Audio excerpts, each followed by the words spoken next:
The Chicago Sky teammates of Angel Reese, Ariel Atkins, Rachel Banham, Courtney Vandersloot, three ladies which were targeted in that hit piece that Angel Reese slid underneath the table.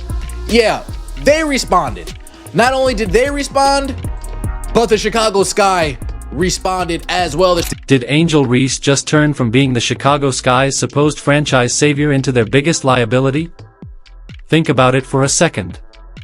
She's been sidelined with suspensions due to repeated technical fouls, missing more games with what's being described as a back injury, and then going out of her way to publicly throw teammates like Courtney Vandersloot, Hailey Van Lith, and Rachel Banham under the bus. To make matters worse, the Sky have actually looked sharper and more fluid without her on the floor. So here's the question. Why is Reese demanding trades and pushing for roster overhauls when she herself leads the league in turnovers despite having missed several weeks? The aftermath was brutal. Her teammates began pushing back, the front office handed down punishments, and the Sky actually started to find new life in her absence. Could this be the end of Reese's time in Chicago? Tell us in the comments if you think the Sky should cut ties with her once and for all. Because at this point, the whole Sky Barbie era looks dead in the water. Angel Reese's time in Chicago seems finished, and the organization might not have any choice but to move on. So what happens when your supposed star player openly criticizes her teammates in the middle of a season? That's exactly what Angel Reese just did. And this wasn't some subtle critique about accountability or needing to step up, it was a direct attack. In a Chicago Tribune interview, she went straight for the jugular. Her words were clear, "I'm not settling for the same we did this year."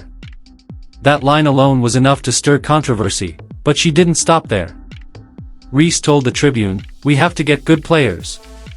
We have to get great players. That's a non-negotiable for me. I'm willing and wanting to play with the best, and however I can help to get the best here, that's what I'm going to do this off-season. So, it's going to be very, very important this off-season to make sure we attract the best of the best, because we can't settle for what we had this year." Essentially, she called for a full roster overhaul. Then, she doubled down by specifically pointing fingers at teammates inside her own locker room, questioning whether players like Rachel Banham or Hailey Van Lith were even good enough to belong on a playoff-caliber team. Statements like that don't just frustrate fans, they violate the unwritten locker room rule: you don't trash your teammates in the media. And she didn't stop there. Reese went further, saying, "We can't rely on Courtney to come back at that age that she's at. I know she'll be a great asset for us, but we can't rely on that. We need someone probably a little younger, with some experience, somebody who's been playing the game and is willing to compete for a championship and has done it before." Think about that. Courtney Vandersloot, a two-time WNBA champion, five-time All-Star, and two-time All-WNBA first-team selection, was written off by her own teammate as too old to be relied upon. This is a player who left a championship-contending New York Liberty team to come back and help Chicago. And Reese dismissed her like she was nothing more than a washed-up card collecting dust in a box. The ripple effect was instant. Vandersloot, who has carried Chicago basketball for years, suddenly found herself portrayed as someone who couldn't contribute anymore. And this wasn't coming from an opponent or a talking head on TV, it was coming from inside her own locker room.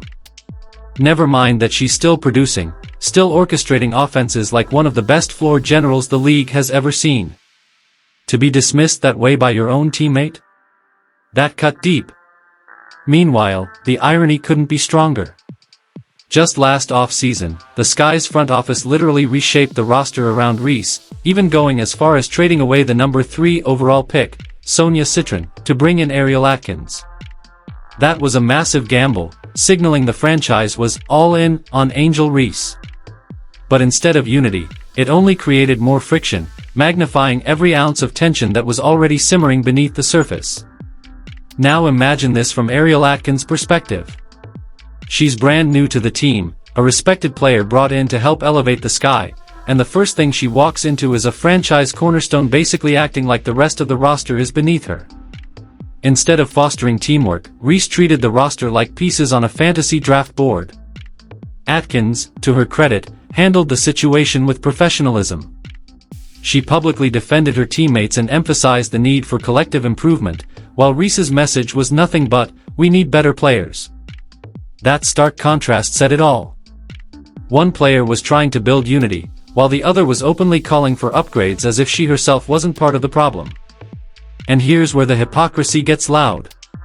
At the start of the season, Reese was missing layups left and right, shooting a miserable 27% at the rim. Everyone saw it.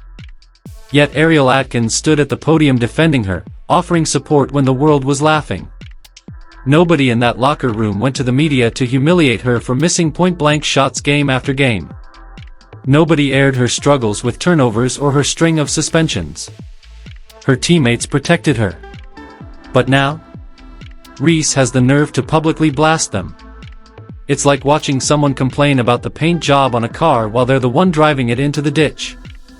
That's why, moving forward, it wouldn't surprise anyone if Angel Reese is no longer part of the Chicago Sky by the start of the 2026 or 2027 season.